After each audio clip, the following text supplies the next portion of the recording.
제가 조금 잘못 나갔는데 다 고쳐주셨죠? 고치고 좀 길게 나갔습니다. 고린도후서 2장 12절에서 17절까지 말씀을 우리 찾아서 이렇게 한 절씩 나와보도록 하겠습니다. 은혜 받으신 말씀 고린도후서 2장 12절에서 17절까지 말씀입니다. 제가 가진 성경 신약성경 288페이지입니다. 고린도후서 2장 12절에서 17절까지 말씀입니다. 우리 찾으셨으면 한 절씩 교독하도록 하겠습니다.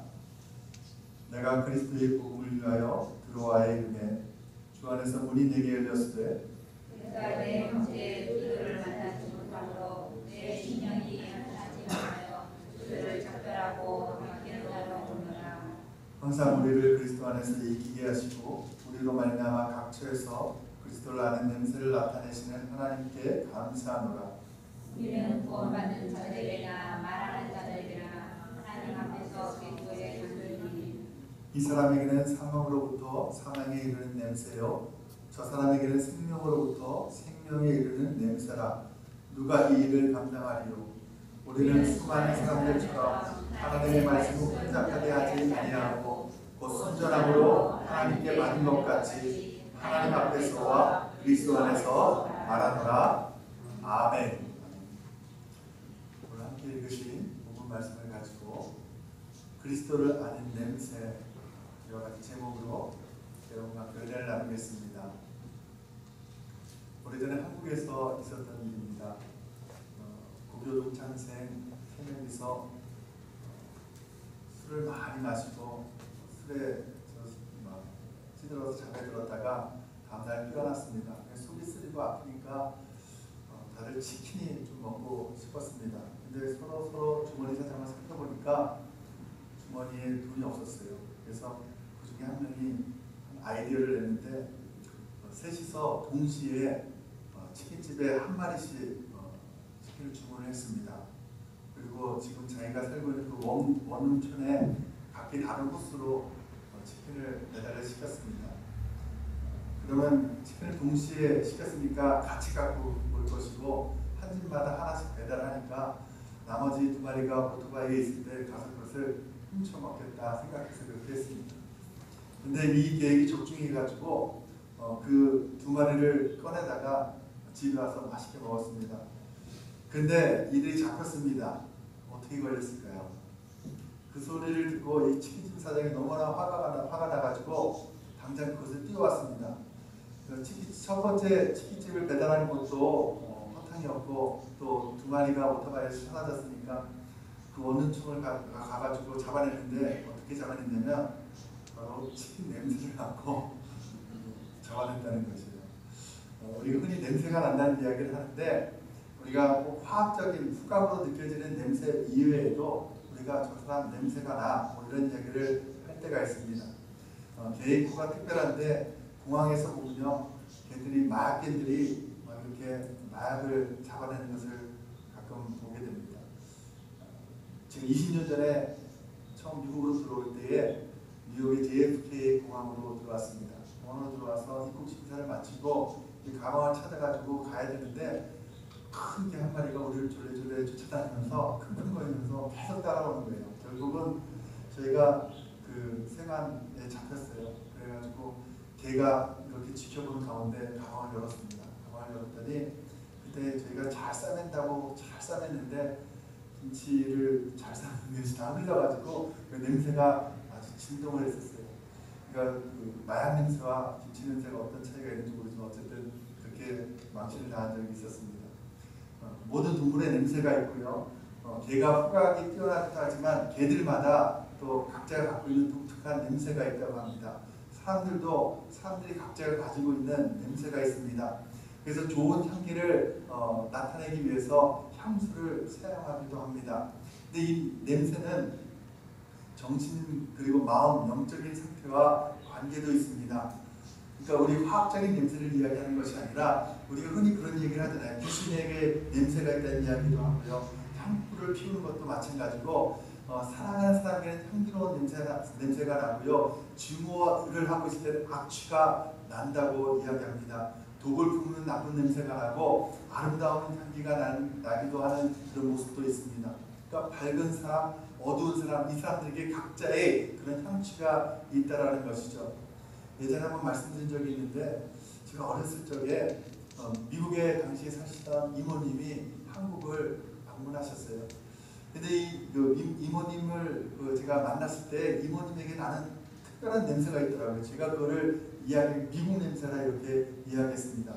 이모님 그 입은 옷에서도 미국 냄새가 나고, 가져오신 가방에서도 미국 냄새가 나고, 가방에 선물을 꺼내서 저에게 그 당시 연필깎이하고 크레용을 주셨는데, 거기서도 한국에서 나지 않는 특별한 냄새가 나더라고요. 근데 아마 제 생각에는 여러분들에게도 그런 냄새가 있을 것이에요. 이민생활 이제 좀 하셨고요. 한국에 들어가면 아마 지금 한국이 40년 전과는 또 틀린 모습이라서 그 향기도 많이 바뀌었겠지만, 그래도 이 미국에 살고 있는 사람들이 특별한 그런 체취들이 있는 것 같아요. 오늘 읽은 말씀에 보니까 사람마다 냄새가 나는데 좋은 냄새가 나는 사람도 있고 그렇지 않은 사람도 있다라고 말씀하고 있습니다. 우리 주위에도요, 만나면 참 기분 좋은 사람이 있죠. 만나면 그냥 행복하고 품어주고 넉넉한 마음을 가지고 있고 늘 긍정적으로 이야기하고 낙관적인 생각을 갖고 있는 그런 사람들이 있습니다. 따뜻한 마음을 가지고 있습니다. 그래서 그런 사람들을 만나면 마음이 편해지고 가까이 가고 싶습니다. 이런 사람을 만나면 우리의 답답한 마음이 열려지고 또 우리 마음이 포근해지는 것을 느끼게 됩니다. 그냥 자연스럽게 웃음이 나오게 됩니다. 만나서 함께 있으면 언제까지 같이 있고 언제까지라도 같이 있고 싶은 그런 사람이 있습니다. 왜 그러냐면 그 사람에게서 나는 좋은 그런 냄새 때문입니다. 사람이 갖고 있는 학식 때문도 아니고요. 그 사람이 갖고 있는 돈 때문도 아니고 얼굴 때문도 아니고 그 사람에게서 풍겨나오는 그런 화학적인 냄새가 아니라 어떠한 냄새가 있다라는 것이죠. 그것이 우리를 행복하게 한다는 것입니다. 사랑하는 성도 여러분, 여러분은 어떠한 사람입니까? 어떠한 좋은 냄새를 낼 수 있는 사람입니까? 성경에 보면요, 오늘 구체적인 그런 답이 기록되고 있습니다. 어떠한 냄새가 나야 되냐면 바로 그리스도를 아는 냄새가 나야 된다고 말씀하고 있습니다. 그리스도의 향기가 나야 된다고 말씀하고 있습니다. 그리스도 때문에 우리 몸에 배어져 있는 그런 냄새가 나야 된다고 말씀하고 있습니다. 여러분은 그리스도의 냄새가 나고 있습니까? 여러분들을 통해서 그리스도의 향기가 나고 있습니까? 성경에서 오늘 얘기하고 있죠. 우리에게 그런 그리스도를 아는 냄새가 나야 된다고 합니다. 좀 추상적인 것 같죠? 이런 그리스도를 아는 냄새가 무엇인지, 그리스도의 향기가 무엇인지를 오늘 말씀을 통해서 여러분과 함께 나누려고 합니다. 실제적으로 예수님을 아는 냄새, 예수님의 향기가 어떤 화학적인, 그러니까 우리의 코로 후각으로 맡을 수 있는 그런 냄새는 아니죠. 어떤 사람이 예수님을 믿게 됐다고 갑자기 그 사람에게서 어떤 다른 향기가 나는 것은 아니지 않겠습니까? 예수를 믿는 냄새가 따로 있는 것은 아닐 것입니다. 사도 바울이 지금 냄새 이야기를 하는 것은 그리스도인의 본색이 무엇이냐, 그것을 지금 이야기하고 있는 것입니다. 사람들이 가장 알아듣기 쉬운 말로 지금 설명을 하고 있는 것이에요. 저 사람 무슨 냄새가 나, 이런 얘기를 하죠. 경찰들이 어떤 사건을 수사할 때 냄새를 맡았다, 그런 이야기를 하죠. 저 사람 지금 겉에는 이렇게 생겼지만 무슨 냄새가 나, 무슨 얘기냐면 겉으로 보이는 것과 달리 그 사람의 본색이 보인다라는 것입니다. 그 사람의 본색이 무엇인가가 바로 오늘 이야기하고 있는 냄새인 것이죠. 이 고린도 교회에 대해서 지금 바울이 편지를 보내고 있죠. 이 고린도 교회는요, 복음에 대한 지식이 많은 교회였습니다. 지금으로 이야기하면 수준이 높은 교회였어요. 은사도 많은 교회였고요. 유능한 사람들이 많았습니다. 유명한 사람들이 많은 교회였습니다. 근데 그 고린도 교회를 보니까 그리스도의 냄새가 나지 않는다는 것입니다. 여러분, 어떤 목회자들을 보면요, 예를 들어서 학교에서 선생님으로 교직에서 오랫동안 학생들을 가르치다가 목회자가 되신 분들이 있어요. 예전에 김일상 목사님, 돌아가신 목사님이 원래 설린상고에서 교직생활을 오래 하셨던 분이거든요. 그런 목사님들을 보면요, 목회 속에서도요, 냄새가 납니다. 무슨 냄새가 나냐면 교사, 선생님 냄새가 나요. 경찰 생활을 오래 하다가 목회하신 분도 있는데 경찰 냄새가 나요. 비즈니스를 오래 하시다가 목회하는 분도 있으면 비즈니스 그 냄새가 나는 거예요. 그런 모습들이 남아있는 것을 보게 됩니다. 목회 초년병들을 보면요, 그런 냄새가 나고요. 또 목회를 오래 하신 분들은요, 아무리 추리닝에다가 슬리퍼를 신고 밖에 나가도요, 목사님 아니세요? 이런 이야기를 종종 듣게 되는 것이죠. 이 바울의 눈에는요, 지금 고린도 교회가 아무리 자기들은 복음적인 교회고 정말 유능한 사람들이 많고 예수 그리스도에 대한 아는 것이 많은 그런 교회라 할지라도 냄새가 나지 않는 거예요. 그리스도 냄새가 나지 않는다는 거예요. 오히려 사람 냄새가 나고 있다는 것입니다. 여러분, 사람들은요, 어떤 겉으로 나타나는 것 혹은 어떤 말보다 냄새를 믿습니다.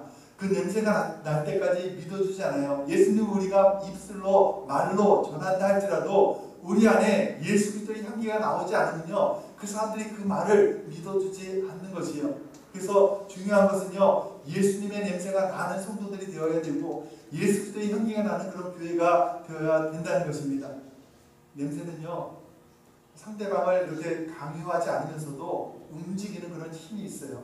그것이 냄새의 특성입니다. 부드럽게 사람을 움직이는 거예요. 좋은 냄새가 나면 그 냄새를 따라 움직인다는 거예요.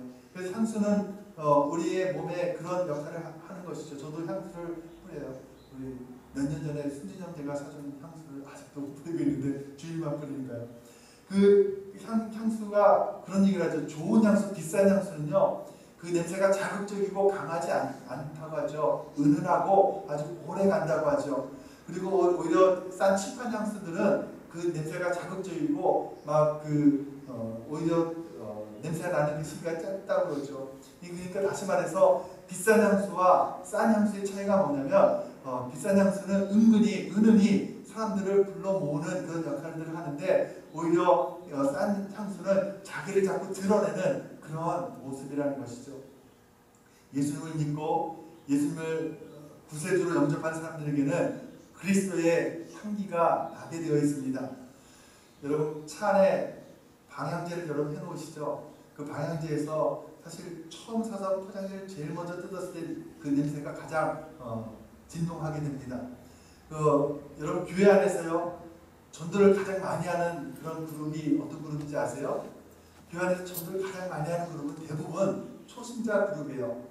여러분, 그 방향제랑 비슷하게요, 처음 이렇게 포장을 뜯으니까 냄새가 진동하는 거예요. 처음 예수를 믿는 사람들에게 예수 그리스도의 향기가 진동하는 거예요. 그래서 나가면요, 그 입술로 복음을 전하면요, 많은 사람들이 주님 앞에 나오는 경우들이 있다는 것이죠.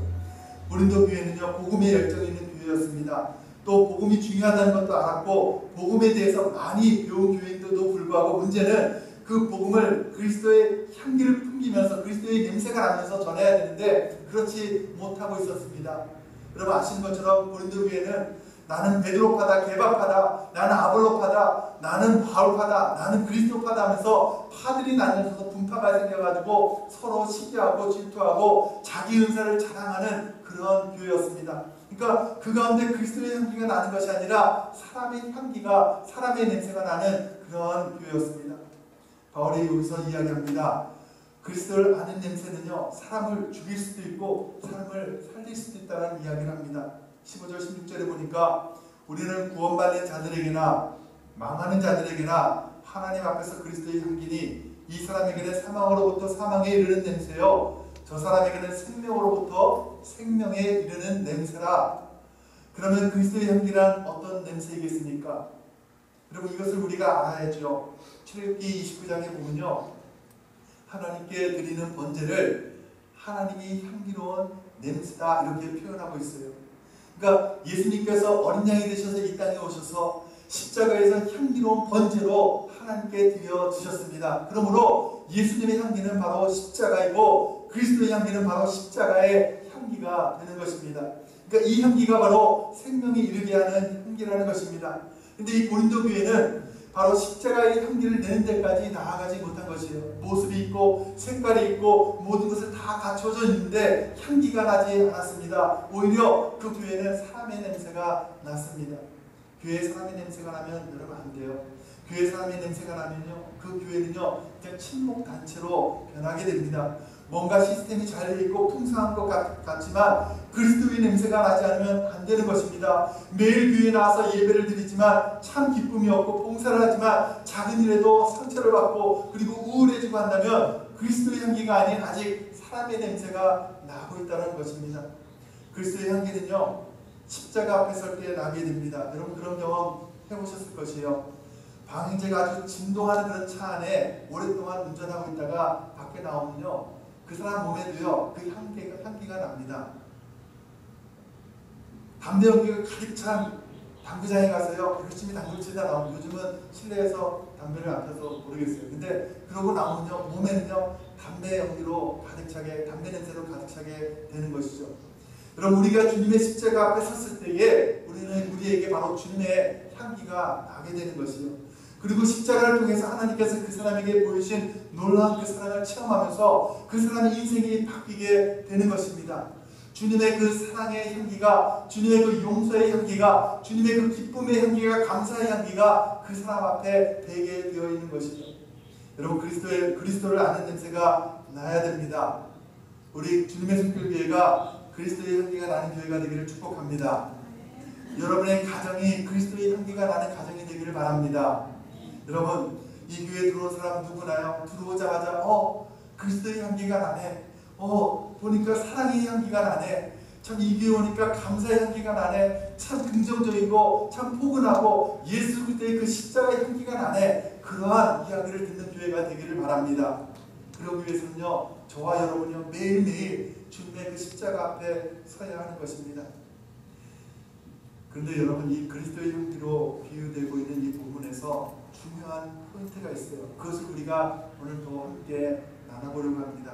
그 중요한 포인트가 뭐냐면 바로 승리입니다. 좀 연관이 되지 않는 것 같죠? 승리와 이 향기가 어떤 상관이 있을까 그런 생각을 해보게 됩니다. 근데 그리스도의 향기와 승리의 상관은 아주 밀접한 관계가 있습니다.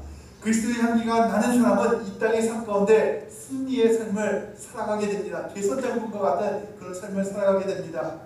여러분 오늘 본문에서 우리가 이것을 함께 찾아보려고 합니다. 14절 말씀을 한 번만 다시 한번 같이 읽겠습니다. 성경 찾으신 분들은 같이 읽습니다. 항상 우리를 그리스도 안에서 이기게 하시고 우리로 말미암아 각처에서 그리스도를 아는 냄새를 나타내시는 하나님께 감사하노라. 그렇죠? 항상 우리를 그리스도 안에서 어떻게 해요? 이기게 하신다는 거예요. 그리스도 안에서 이기게 하시는데 우리를 각처에서 그리스도를 아는 냄새를 나타내게 하신다는 거예요. 그리스도를 아는 냄새가 바로 우리를 이기게 하신다는 거예요. 승리케 하신다는 거예요. 아멘이십니까 여러분?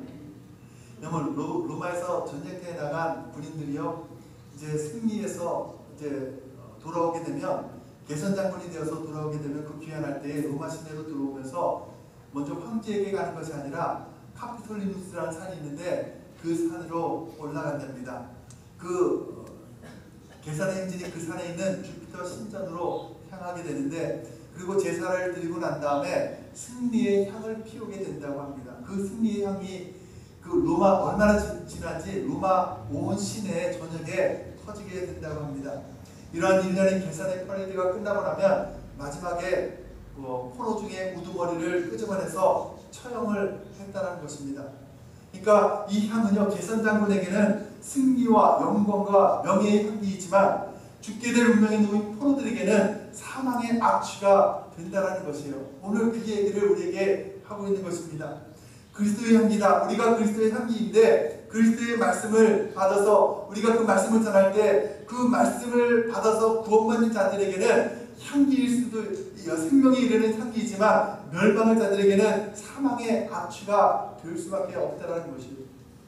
근데 오늘 본문에서 이런 비유를 통해서 사도 바울이 승리를 노래하고 있어요. 좀 어울리지 않은 것 같죠? 무엇을 승리했다는 것인지 잘 알 수가 없습니다. 말씀드린 것처럼 고린도 교회는요 사람의 교회, 냄새가 나는 그런 교회였습니다. 바울이 고린도 교회로 인해서 근심이 있었어요. 그런데 지금 승리의 노래를 지금 하고 있어요. 주님께서 이기게 하셨다는 겁니다. 그 승리의 내용이 도대체 무엇인지를 우리가 알면 이 그리스도의 향기와 이 승리의 삶의 관계를 우리가 알 수 있게 되는 것이죠. 오늘 그것을 우리가 함께 발견해 보려고 합니다. 오늘 본문이 시작되는 2장 말씀의 1절 말씀을 보면 이렇게 기록하고 있습니다. 내가 다시는 너희에게 근심 중에 나아가지 아니하기로 스스로 결심하였더니 다시는 너희에게 근심 중에 나가지 않겠다, 이렇게 말씀하고 있어요. 여러분, 바울이 고린도 교회의 영적 상태에 대해서 근심을 하고 방문한 적이 있다는 이야기 아니겠습니까? 그러니까 다시는 그렇게 하지 않겠다고 지금 말씀하고 있는 것이죠. 그러니까 여러분, 이 말씀은요, 어떻게 생각하면 바울의 모습과 또 바울이 사역했던 그 모습을 우리가 상상해 볼 때에 좀 어울리지 않는 것 같지 않습니까? 바울이 근심을 가지고 어떤 사역을 했다는 것도 이해가 되지 않고, 바울이 사역의 현장에 다시는 가지 않겠다, 이렇게 이야기하는 것도 조금 어울리지 않는 것이죠. 고린도 전서를 보면요, 오늘 고린도 후서 전에 고린도 전서 처음에 첫 번째 보낸 편지가 있는데, 그 편지에 바울이 고린도 교회의 모든 문제들을 조목조목 짚어가면서 이 영적 원리와 사실들을 이야기하면서 그것을 시정하고 회개하고 뉘우치기를 바랬습니다. 그런데 고린도 교회의 소식을 들어보니까 그 영적인 상태가 더 악화되고 더 안 좋아지는 소식을 듣게 됩니다. 그러니까 이 바울은 그 마음이 다급해졌어요. 그래서 원래 계획은 마게도니아를 통해서 그 다음에 고린도 교회를 다시 방문할 계획을 가지고 있었는데, 그 모든 계획을 다 미루고 갑자기 고린도 교회를 방문했습니다. 더욱 악한 길로 치닫고 있는 고린도 교회의 영적 상태를 이 마음에 품고 근심을 하면서 또 한편으로는 분노하면서 그 교회를 방문했습니다. 그런데 어떤 이유인지 모르지만 그때 바울은 고린도 교회 성도들에게 큰 모욕을 당하고 비통한 마음으로 고린도 교회를 따라서 금방 에베소 교회로 돌아오게 됩니다. 성경 군데군데 나와 있는 이야기들을 종합해 보면 나와 있는 그런 내용이에요. 그리고 돌아와서 에베소에서 편지를 쓰게 되는데, 그 편지를 우리가 사실 우리에게 전해지지 않고 있는 편지예요. 그래서 고린도 후서와 달리 제3의 편지라고도 이야기합니다. 우리는 지금 그 편지를 알 수 없어요. 눈물의 편지라는 별명을 갖고 있어요. 그 에베소에서 보낸 편지 속에서 이제 그 바울의 마음을 전하고 있는 것이죠. 근데 그 뒤에 오늘 우리가 읽은 이 고린도 후서를 쓰고 있는데, 지금 보니까 마케도니아의 빌립보에서 지금 이 편지를 쓰고 있는데, 고린도 교회로 가야 될 그 시간을 자꾸 계속 미루고 있는 것이에요. 왜 미루고 있냐면, 이 눈물의 편지를 우리가 잃어버렸다고 하는 그 눈물의 편지를 디도를 통해서 보냈거든요. 근데 디도가 그 편지를 읽은 고린도 교회의 그 모습을, 그 소식을 갖고 돌아오기를 기다리면서 지금 고린도 교회 방문을 지금 늦추고 있는 그 상황이라는 것이죠. 근데 그 와서 소식을 전했는데, 그 눈물의 편지를 읽고 많은 사람들이, 대부분의 사람들이 그 자기의 잘못을 뉘우치고 회개하고 돌아섰는데, 일부 사람들은 아직도 극단적으로 바울의 사도권을 부인하고요, 그렇게 시비하고 있었다는 것이에요. 그 이야기를 듣고 오늘 쓰는 것이 바로 이 고린도 후서입니다.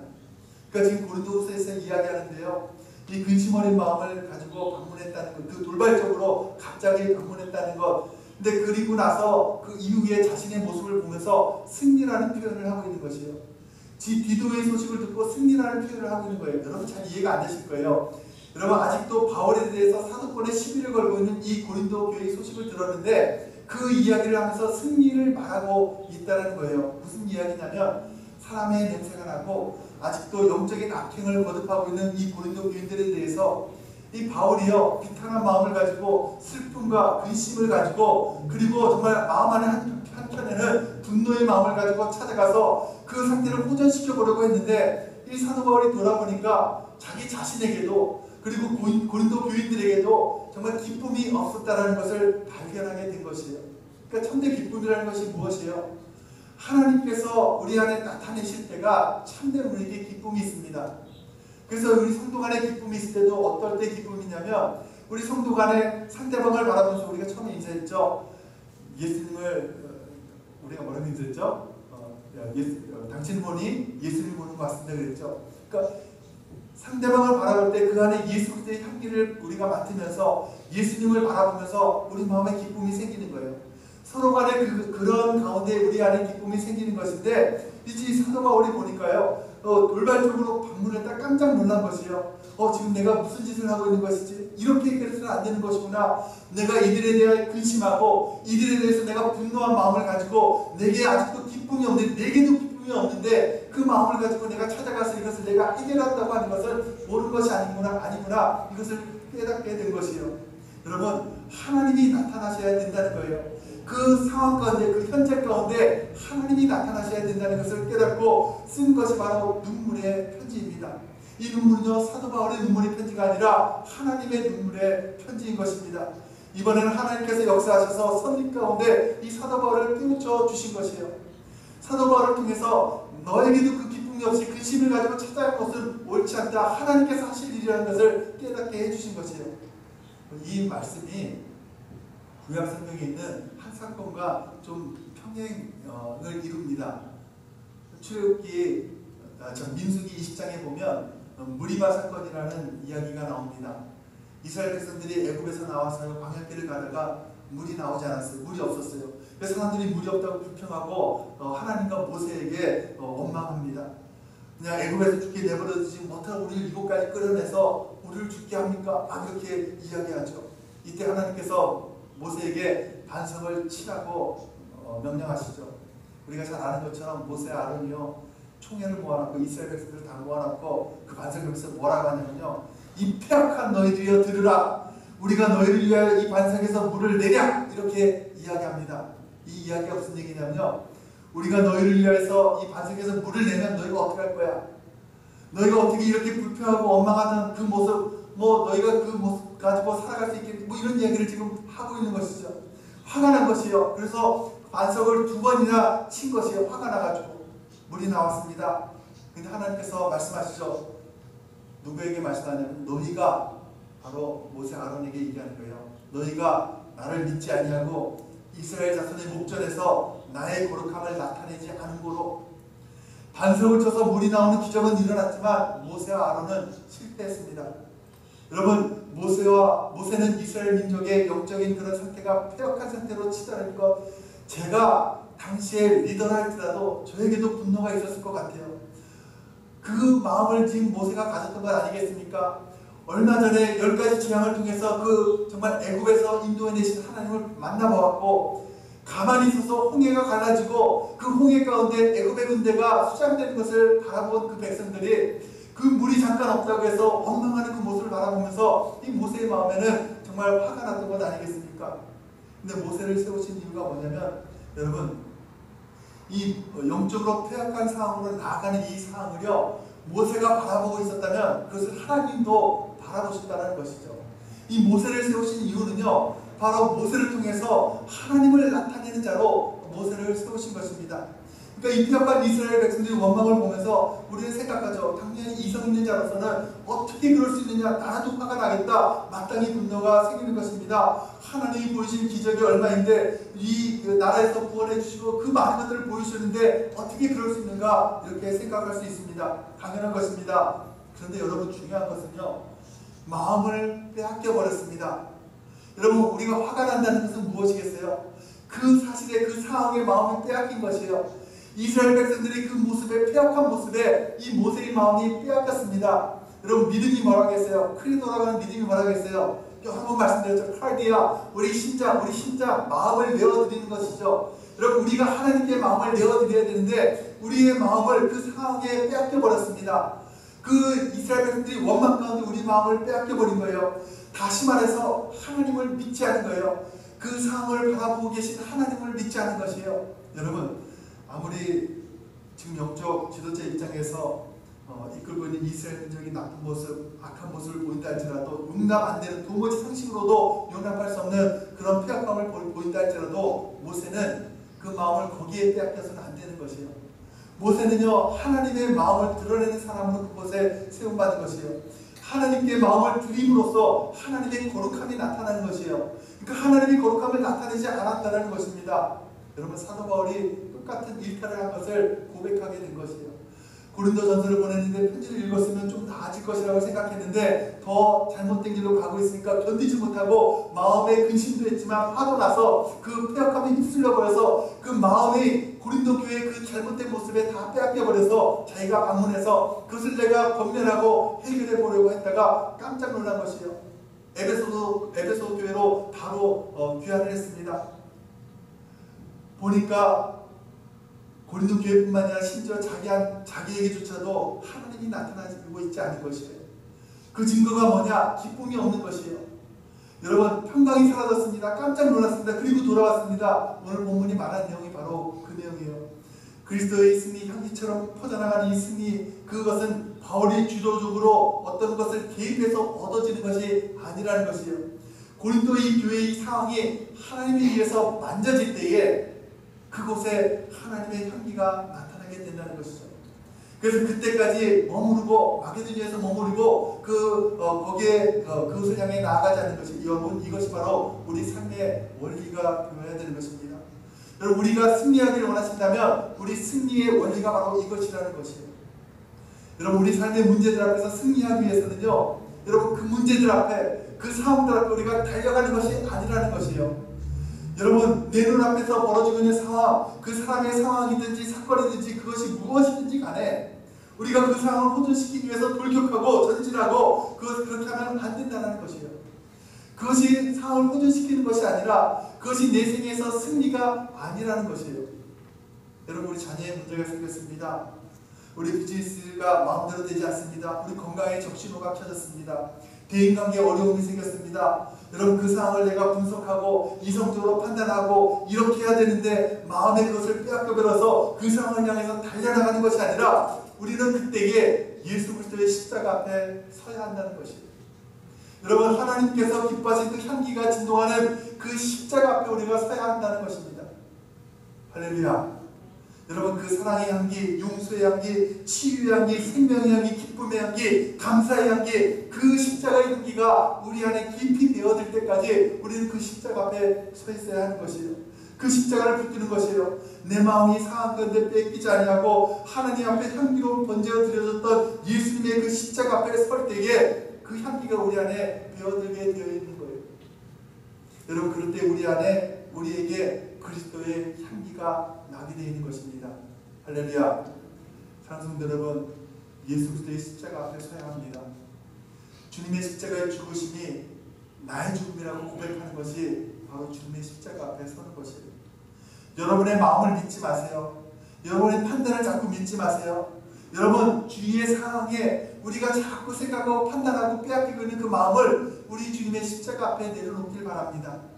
여러분, 그렇게 마음을 하나님께 드림으로써 마음을 통해서 하나님께서 나타나시는 승리자의 삶을 살아가시기를 축복합니다. 여러분, 하나님께서 나타나셔서 우리 상황에 개입하시면요, 그것이 승리임을 믿으시기 바랍니다. 무조건 승리예요. 하나님께서 우리 가운데 개입해서 나타나시는 그 모든 일들은 무조건 승리입니다. 여러분, 하나님께서 개입하셨음에도 불구하고 나의 건강에 아직도 어려움이 있다 할지라도 그것은 승리예요. 하나님께서 그것을 통해서 얼마나 아름다운 일들을 만들어 가실지 모르는 것이죠.